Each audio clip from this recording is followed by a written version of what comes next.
Perdana Menteri Spanyol Pedro Sánchez mengatakan akan melanjutkan langkah untuk mengakui negara Palestina meski tidak mendapat dukungan yang cukup dari Uni Eropa.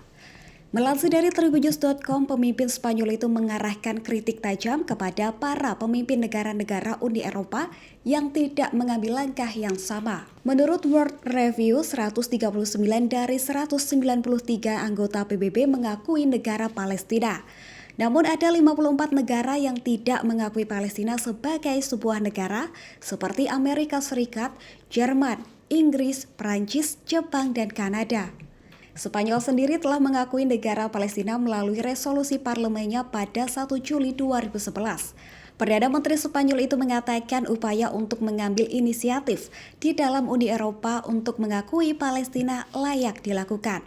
Jika hal itu tidak terjadi, pendekatan Spanyol untuk mengakui Palestina akan terus berlanjut.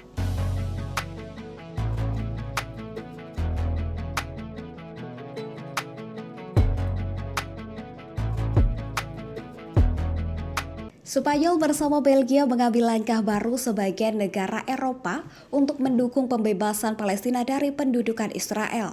Perdana Menteri Spanyol Pedro Sánchez dan Perdana Menteri Belgia Alexander De Croo bertemu dengan Presiden Otoritas Pembebasan Palestina di kota Ramlah di tepi barat yang diduduki pada Kamis 23 November 2023 untuk memberikan dukungan.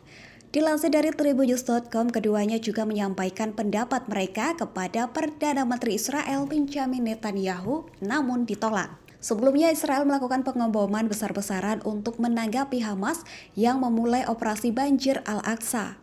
Tentara Israel menerobos perbatasan Israel dan jalur Gaza pada Sabtu 7 Oktober 2023. Sementara Hamas mengatakan serangan itu adalah tanggapan atas kekerasan yang dilakukan Israel terhadap Palestina selama ini, terutama kekerasan di kompleks Masjid Al-Aqsa seperti diberitakan Al Arabiya. Kelompok tersebut menculik 240 orang dari wilayah Israel dan meluncurkan ratusan roket yang menewaskan lebih dari 1.200 orang di wilayah Israel. Kekerasan yang dilakukan Israel terhadap warga Palestina juga terjadi di tepi barat, wilayah yang dipimpin Otoritas Pembebasan Palestina.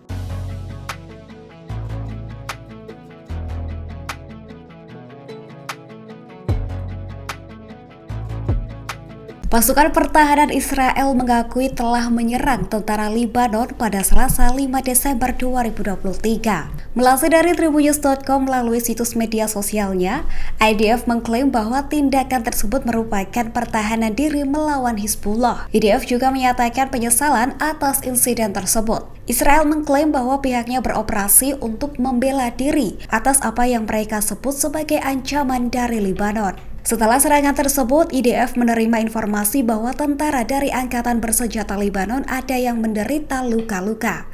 Sementara berdasarkan penuturan Angkatan Bersenjata Lebanon, 1 tentara tewas dan lainnya terluka. Saat ini IDF sedang meninjau peristiwa yang diyakini sebagai kematian pertama dari anggota Angkatan Bersenjata Lebanon sejak eskalasi konflik tahun ini.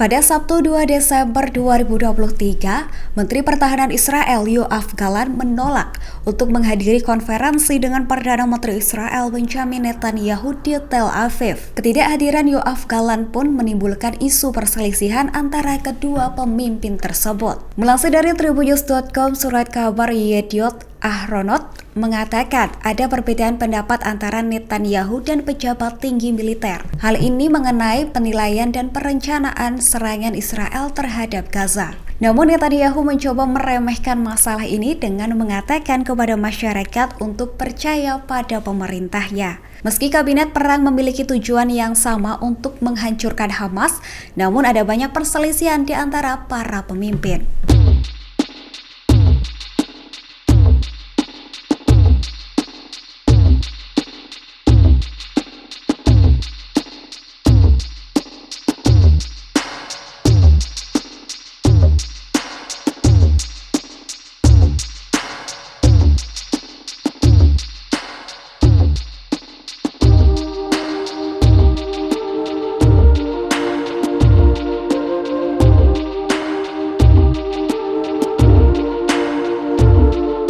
Israel mengungkapkan penyesalannya soal serangan pasukan pertahanan Israel atau IDF yang menewaskan tentara Lebanon Selatan di dekat perbatasan Israel. Diketahui dalam serangan yang terjadi pada Selasa 5 Desember 2023, seorang tentara Lebanon tewas dan 3 lainnya mengalami luka. Melansir dari Tribunnews.com, Israel lalu menegaskan sebenarnya Angkatan Bersenjata Lebanon bukanlah sasaran serangan IDF. Meski demikian, IDF mengaku serangannya tersebut merupakan bentuk pertahanan diri untuk menghilangkan ancaman yang telah diidentifikasi berasal dari Lebanon. Mengutip dari Reuters, pasukan penjaga perdamaian PBB di Lebanon, Anfil, menyatakan seorang tentara Lebanon yang tewas menjadi korban pertama permusnahan pada Selasa lalu. Anfil juga mengatakan Lebanon tidak terlibat dalam konflik dengan Israel.